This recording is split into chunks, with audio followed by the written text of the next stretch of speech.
నమస్తే అండి. నమస్తే. మీ పేరు? నా పేరు కాటరాజ్ రాజ్ కుమార్. ఇక్కడ ఎన్ని ఇయర్స్ నుంచి ఉంటున్నారు? మొత్తం బస్సేపట్టి నుంచి ఉన్నా. 1965లో బస్సే పడ్డది. నేను వచ్చి దాదాపుగా 45 ఇయర్స్ అవుతుంది. సో ఇప్పుడు జూబ్లీహిల్స్ లో బై ఎలక్షన్స్ చాలా రసవత్తరంగా వినిపిస్తా ఉంది కదా, మరి ఇక్కడ లోకల్ ఎవరు గెలుస్తారు అనుకుంటున్నారు మీరు? లోకల్ క్యాండిడేట్ ఆయన డిక్లేర్ కాలేదు కదా. అంటే టీఆర్ఎస్ నుంచి మాగంటి సునీతను ఫైనల్ చేసిరు, అదే విధంగా కాంగ్రెస్ నుంచి ఏమో నవీన్ పేరుని కూడా రీసెంట్ గానే చెప్పిండ్రు. భారతీయ జనతా పార్టీ నుంచి డిక్లేర్ కాలేదు కదా. అంటే అదే భారతీయ జనతా పార్టీ నుంచి ఇంకా కాలేదు, కానీ ఎవరికి ఛాన్స్ ఇస్తే బాగుంటది అనుకుంటున్నారు? ఇప్పుడు న్యాయం ప్రకారం చూస్తే నరేంద్ర మోడీ గారి అభివృద్ధి, బేటీ పడావ్ బేటీ బచావ్, ప్రజల కోసం ఇండియన్ లెవెల్ వరల్డ్ లెవెల్లో నరేంద్ర మోడీ గారు ముందున్నారు. అది ఇక్కడ భారతీయ జనతా పార్టీ క్యాండిడేట్ ఇంకా డిక్లేర్ కాలేదు కాబట్టి డిక్లేర్ అయిన తర్వాత భారతీయ జనతా పార్టీ గెలుస్తుందని నేను అనుకుంటున్నా. అంటే భారతీయ జనతా పార్టీలో ఎవరి పేరు ఎవరికి టికెట్ ఇస్తే బాగుంటది, ఎవరు ఇక్కడ లోకల్ బాగా మంచిగా తిరిగిన వాళ్ళు? ఇప్పుడు యాక్చువల్గా అందరూ చాలా సీనియర్సే ఉన్నారు. కీర్తిరెడ్డి గారు ఉన్నారు, దీపారెడ్డి గారు ఉన్నారు, పద్మ గారు ఉన్నారు, అట్లా చాలా మంది ఉన్నారు. ఇంకా డిక్లేర్ అనేది రేపు అవుతుండొచ్చు బహుశా. అయితే కొత్తదనం జయసుధ చూడండి, సికింద్రాబాద్లో చేసింది కాబట్టి అక్కడ ఫెయిల్ అయింది ఆమె. Jayasudha auto flop. ఇక్కడ మొత్తం జూబ్లీహిల్స్ అసెంబ్లీలో 100కి 100% స్లమ్, 1% కాలనీ. ఇక జయసుధ చీడ ఏం పోటీ చేయగలుగుతా చెప్పండి? సికింద్రాబాద్లో ఓడిపోయి వచ్చింది. ఆమె టెంపర్ ఎక్కువ, ఒక కార్యకర్తలకు రెస్పెక్ట్ ఇయ్యేది, ఒక లీడర్లకు రెస్పెక్ట్ ఇయ్యేది. ఆమె ఫెయిల్. ఇక్కడ కొత్తదనము ఎంచుకోవాలనుకుంటే ఇక్కడ ముస్లిమ్స్ ఎక్కువ ఉన్నారు కాబట్టి ఇక్కడ అంతా రౌడీ రాజ్యం. మరి ఇక్కడ మైనారిటీస్ ఎక్కువ ఉన్నారు కాబట్టి మరి బీజేపీకి మైనారిటీస్ కొంచెం వ్యతిరేకంగా ఉంటారు, మరి అట్లేమన్నా అవుతుందా? ఇప్పుడు మారింది కదా, మైనారిటీ సోదరులవి మారారు. ఆల్వి అక్కడ అభివృద్ధి చూసే కొంతమంది అది ఏమిచ్చారు కదా, అది ముస్లింకు షాదీ ముబారక్ కాదండి, అది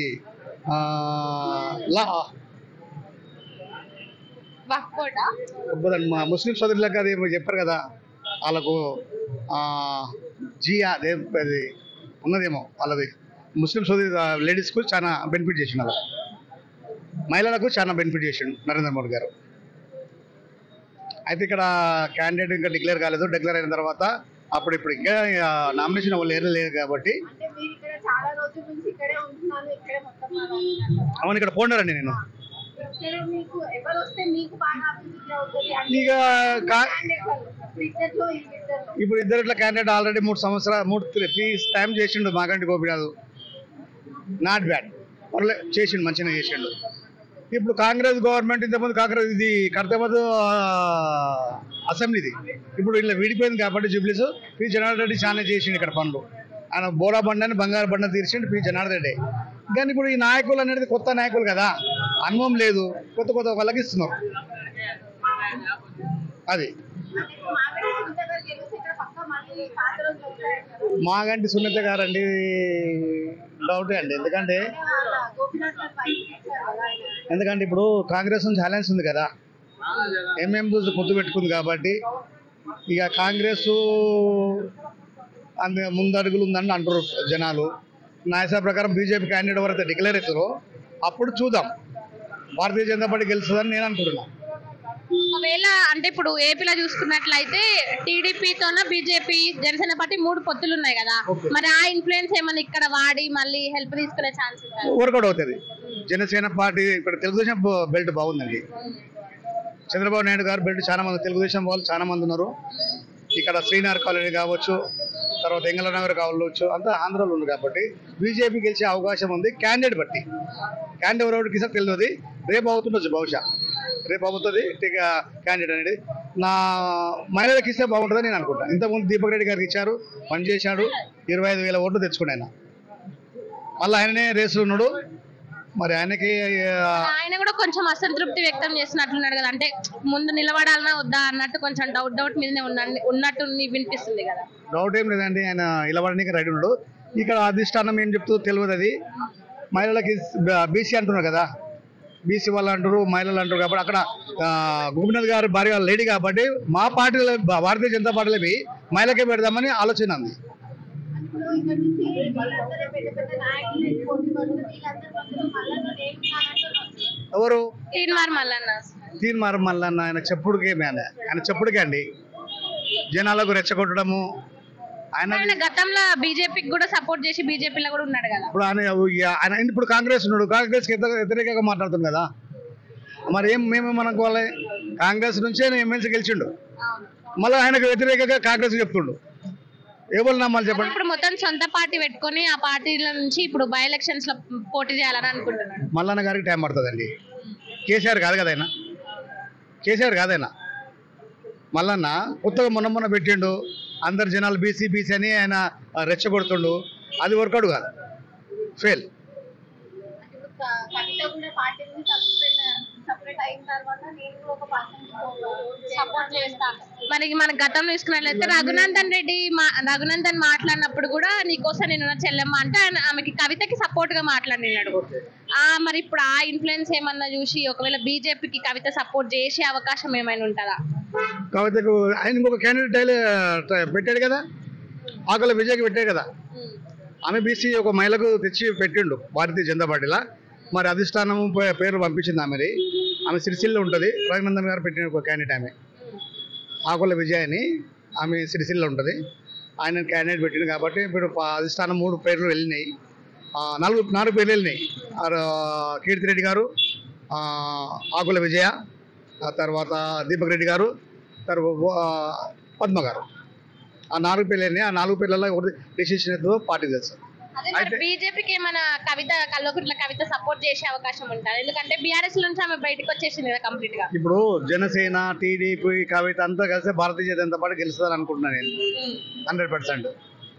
ఇప్పుడు కొత్తదనం చూస్తారు కానీ ఈ పాత ఆల్రెడీ కాంగ్రెస్ చేసింది, టీఆర్ఎస్ చేసింది, ఇది కొత్తదా అవకాశం వచ్చింది. ఒక మహిళకి ఇస్తే బాగుంటుందని నేను ఉద్దేశం అనుకుంటున్నాను. మహిళకి ఇవ్వాలి. ఇప్పుడు ఆమె ఎంతో కష్టపడుతుంది. కీర్తిరెడ్డి గారు 2 times ఇక్కడ పనిచేసింది. జనాల ఆకర్షణ ఉంది, ఫేస్ వాల్యూ ఉంది, మర్యాద ఉంది, రెస్పెక్ట్ ఉంది, అన్నీ ఉన్నాయి, చదువుకుంది. ఆమె గెలుస్తుందని నేను అనుకుంటున్నా. గుంటూరు కీర్తిరెడ్డి గారు బాగుంటారు, ఆమెకి ఇస్తే బాగుంటుంది నేను అనుకుంటున్నాను. ఆల్రెడీ టీఆర్ఎస్ నుంచి 10 మందిని కాంగ్రెస్ పార్టీ తీసేసుకోవాలన్న ఆలోచనతో ఉంది. ఎందుకంటే గవర్నమెంట్ ఫౌండేషన్ కాబట్టి రేవంత్ రెడ్డి వీళ్ళు తీసేసుకోవాలన్న ఆలోచనతో ఉన్నాడు. ఇంకేస్ ఒకసారి ఇక్కడ పోలీస్ కాన్ఫరెన్స్ లో బీజేపీ గెలిస్తే బీజేపీ నుంచి కూడా హైయర్ చేసుకుంటారన్న ఏముంది? భారతీయ జనతా పార్టీ కార్యకర్తలు ఎక్కడ ఉన్నారో అన్ని ఇక్కడ నడుస్తుంది కాబట్టి తెలంగాణ ఎంతమంది 8 ఎంపీలు, 8 ఎమ్మెల్యేలు, 3 ఎంపీలు ఇక్కడ వచ్చి పనిచేస్తారు. పనిచేయడం కాదు, గెలిచిన తర్వాత ఒకవేళ బీజేపీ ఇక్కడ గెలిస్తే ఆ ఎమ్మెల్యే కూడా కాంగ్రెస్ లో కలుపుకోవడం గ్యారెంటీ లేదండి, కలవదు. భారతీయ జనతా పార్టీ కలవదు 100%. అంటే కాంగ్రెస్ కి మాకు వ్యతిరేకం కదండి. అంటే టీఆర్ఎస్ కూడా వ్యతిరేకమే కదా. టీఆర్ఎస్ కాంగ్రెస్ కూడా వ్యతిరేకం. ఒకప్పుడు ఉండే, ఇప్పుడు లేదండి. లేదు కాదండి, బీజేపీ మాత్రం ఏదో పొత్తు పెట్టుకోదు.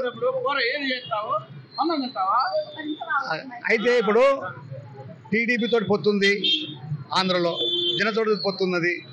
ఇక్కడ మీ కవిత గారు మాకు సపోర్ట్ ఇస్తుండొచ్చు, చెప్పలేదు. అయితే భారతీయ జనతా పార్టీ గెలుస్తుంది.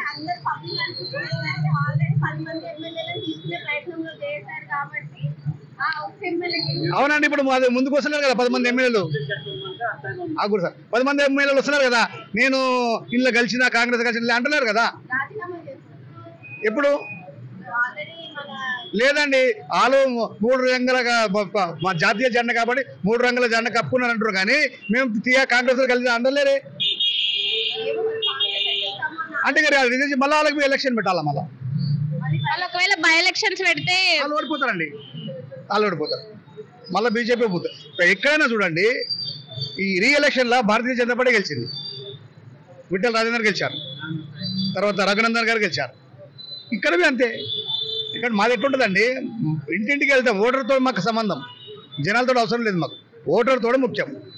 అభివృద్ధి, మరి నరేంద్ర మోడీ గారు అభివృద్ధి ఏం చేసిండు, దేశాన్ని ఎట్లా కాపాడుతుండు, ముందుకు ఎట్లా తీసుకెళ్తుండు అది చూస్తారు. కానీ మారిరండి, పబ్లిక్ మారారు. ముస్లిమ్స్ సోదరులు మారిండ్రు, హిందూ సోదరులు అర్థం చేసుకున్నారు, పనిచేస్తున్నారు.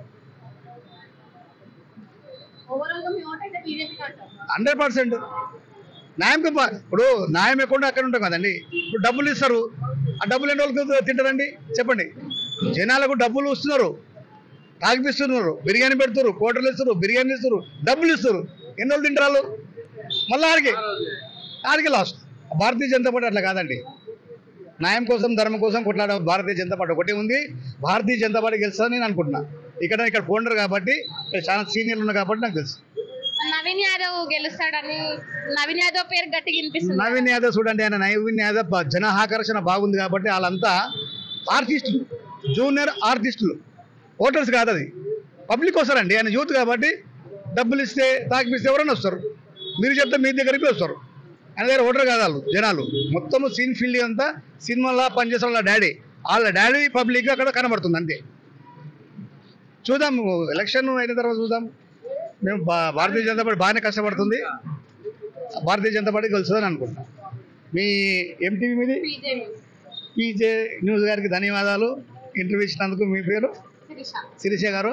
ఇట్లా జనాల కోసం చాలా మంది చెప్తారండి, కానీ ఇక్కడ బోరబండ స్లమ్ కాబట్టి తినిపిస్తలో తాగిపిస్తల పేర్లే చెప్తారు. న్యాయం అన్న పేరు ఎవరు చెప్పరు. ఉన్న మాట చెప్తాను నేను. ఎవరైతే తినిపిస్తారో వాళ్ళ పాట చెప్తారు, కానీ వేరే వాళ్ళ పాట పెట్టి చెప్పరు. ఇప్పుడు మా భారతీయ జనతా పార్టీ క్యాండిడేట్ రేపు మధ్యాహ్నం కాలం డిక్లేర్ అవుతుంది. ఎవరు వస్తారో దానికి మేము పార్టీకి పనిచేస్తాం. భారతీయ జనతా పార్టీ పనిచేస్తాం, గెలిపిస్తాం. కీర్తిరెడ్డికి ఇస్తే బాగుంటుంది అని అనుకుంటున్నాం. గుంటూరు కీర్తిరెడ్డి 2 సార్లు పనిచేసింది. ఆమె మొత్తం అసెంబ్లీలో మొత్తం గుర్తుపడతారు. ఆమె ఏందనేది మంచి వ్యక్తి, చదువుకుంది, నిదానము, పనులు చేస్తుంది. ఏ టైంలో ఫోన్ చేయండి, ఫోన్ లిఫ్ట్ చేస్తుంది. కీర్తిరెడ్డి గారికి మా మద్దతు. కీర్తిరెడ్డి గారు మేము గెలిపిస్తాం.